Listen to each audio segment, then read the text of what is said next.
Hey guys, Brenda Productions here.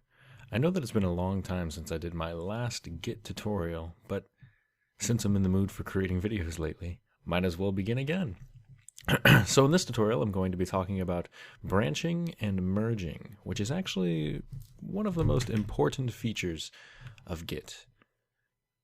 So the idea of branching is if you have some sort of Git repository, you might want to work on multiple things at a time. Indeed, if you're working in a big open source project, you'll have hundreds of people working on different things at the same time. So they all need their own places to work that derive from a common ancestor. And this is branching. So let's go ahead and get a feel for branching. I've got a command prompt with a new Git repo open, and then I've got a text editor, Visual Studio Code in this case, open to edit some files. So the first thing we're going to do is we're going to go ahead and create a new file here. We'll just call it, let's work in Python for this tutorial. So we'll just call this hello.py. And hello.py is just going to contain a simple function that prints, and then it's going to call the function. A very basic Python module. So now if we jump over to our Git repository, you can see that we have an uncommitted hello.py. So we're going to go ahead and track that by git adding it. This tells Git that we now want to monitor differences on this file. And then we can go ahead and commit our changes. We're going to initial commit is what a lot of people call this first commit. So we've now got a commit. And indeed, if we type git log -1, you can see that we've got a first commit going in our repository. So let's say that this is the baseline of our product, right? Now let's say we're working on a big next feature. We're working on something that can print, I don't know, a goodbye message as well. So we'll add the function def goodbye string print goodbye, comma, dot format str. So now we've got a goodbye function that prints this goodbye string, right? And now instead of calling hello, we want to call goodbye. So everything is good. We've now got this new functionality, and we can go ahead and commit this as well. So let's go ahead and commit it. We're going to use the commit-a to commit everything we're already monitoring, add goodbye. So now we've got a good history on our master branch. Indeed, if we type git branch, we learn that we are on the branch called master. Now in most projects, the master branch is where all of the latest development goes. So anytime anybody's developing something, it goes into the master branch. And then this master branch is what is used to test against and create releases.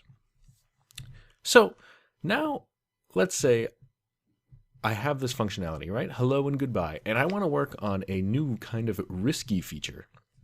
But if this risky feature goes bad, I don't want to disturb my progress in the master branch. I've got a nice stable program here. In fact, if I run it, you can see that it works as intended.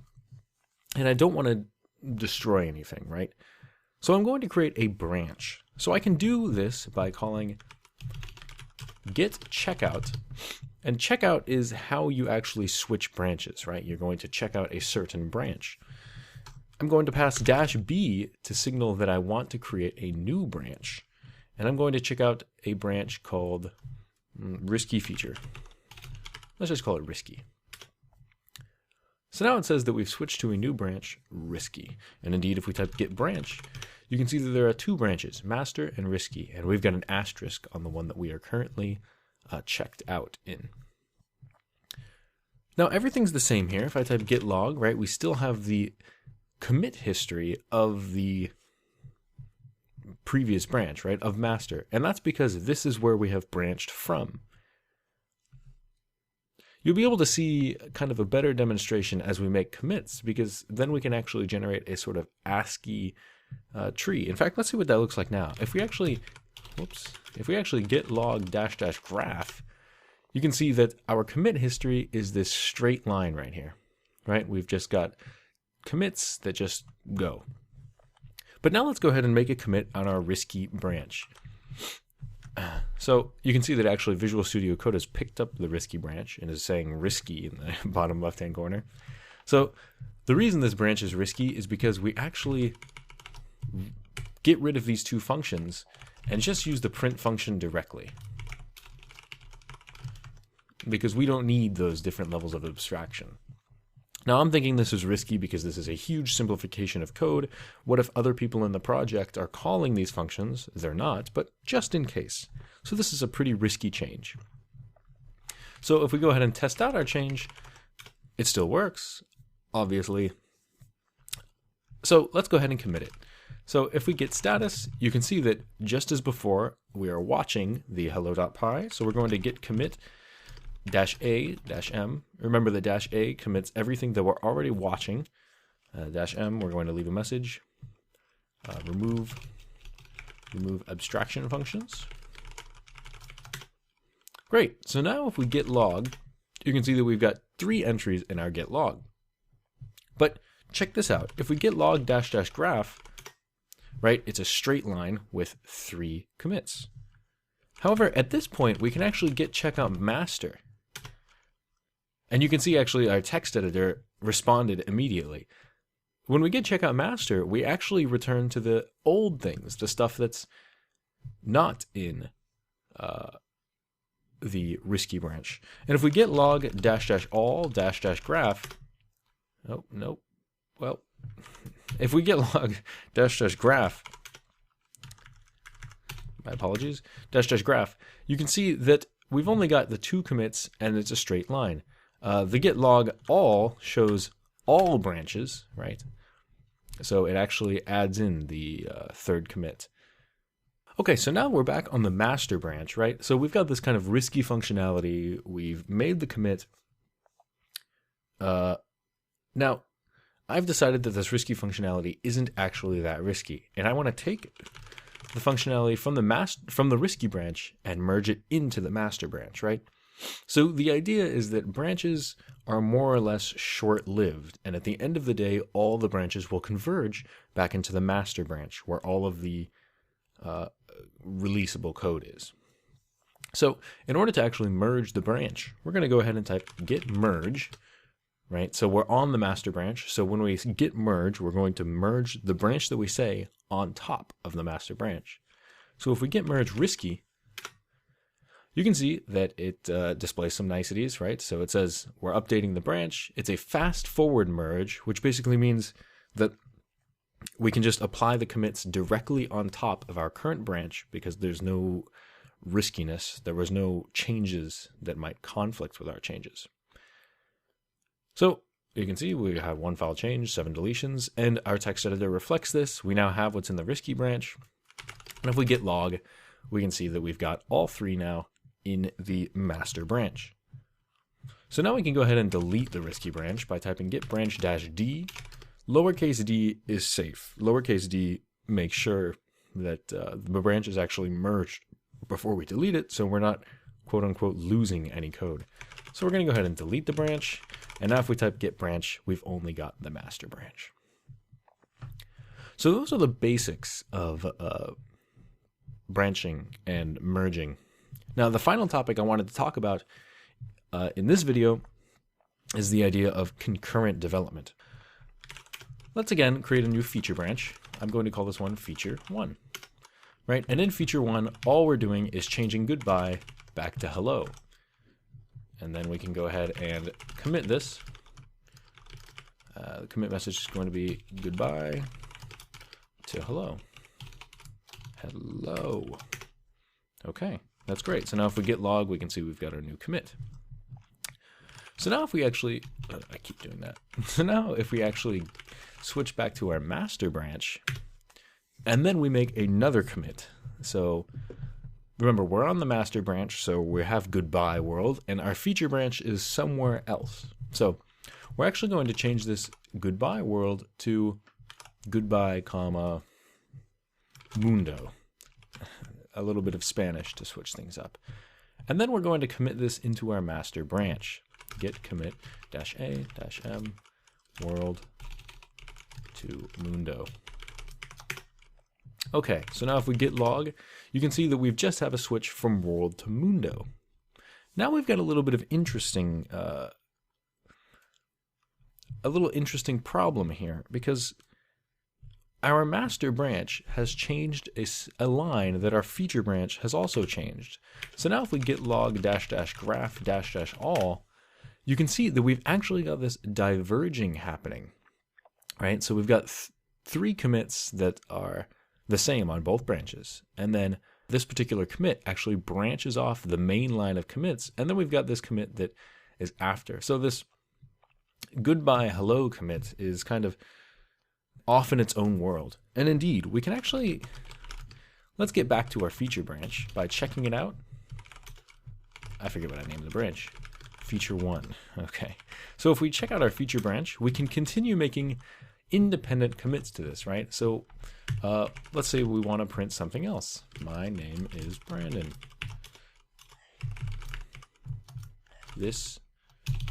Today is Saturday. So now we've added a bunch of more functionality. We can run it. And we're considering these features. So if we commit these again, 2 new prints. And then we git log --graph, right? When we're inside of the feature branch, we've just got straight line commits, because this is what our history looks like to us. So now we've got 2 new prints in our feature branch, and this functionality is good. We want to actually merge it back into our master branch. So at the end of the day, we want our master branch to look like this. Now, there might be a problem, right? You can see that if we git log while we're in our feature branch, that all we've done is we've added the goodbye, removed extraction function, switched goodbye to hello, and then added 2 new prints. However, if you recall, in our master branch, we actually switched world to mundo. So how is this merge going to work, right? It's going to say, okay, if you actually look at this diff here, git diff or git show, right? And we show this commit 26E4301. If we show this, you can see that it's actually removed goodbye world and replaced it with hello world. However, when we merge this in, the way git works is it's going to try to apply this particular transformation. So it's going to say, let's remove goodbye world. However, in master, the world is not there and mundo is there.